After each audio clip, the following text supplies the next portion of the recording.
একদিন ছোট্ট একটি ছেলে খেলতে খেলতে ভুল করে ঢুকে পড়ল গভীর জঙ্গলে।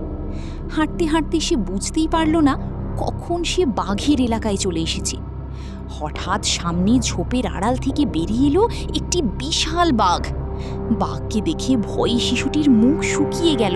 সে কাঁপতে কাঁপতে বলল, মামা, আমাকে খেয়ে ফেলো না, আমি ভুল করে এখানে চলে এসেছি, আমি আমার বাড়ি যেতে চাই। বাঘটি কিছুক্ষণ শিশুটির দিকে তাকিয়ে রইল। তারপর বুঝতে পারল শিশুটি ভয়ঙ্কর কোনো উদ্দেশ্যে জঙ্গলে আসেনি। সে সত্যি পথ হারিয়ে ভুল করে এখানে ঢুকে পড়েছে। বাঘটি ধীরে ধীরে শিশুটির কাছে এসে তাকে ভয় না পাওয়ার ইশারা করল। শিশুটি অবাক হয়ে বাঘটির পেছনে হাঁটতে শুরু করল। বাঘটি তাকে নিয়ে জঙ্গলের একটি নিরাপদ পথ ধরে অনেকটা এগিয়ে গেল। কিছুক্ষণ পর দূর থেকে দেখা গেল গ্রামের রাস্তা। বাঘটি থেমে গেল। শিশুটি বুঝতে পারল এবার সে বাড়ির পথ চিনতে পারবে। বাঘটি কিছুক্ষণ শিশুটির দিকে তাকিয়ে রইল।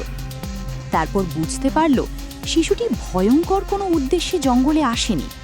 সে সত্যি পথ হারিয়ে ভুল করে এখানে ঢুকে পড়েছে। বাঘটি ধীরে ধীরে শিশুটির কাছে এসে তাকে ভয় না পাওয়ার ইশারা করল। শিশুটি অবাক হয়ে বাঘটির পেছনে হাঁটতে শুরু করল।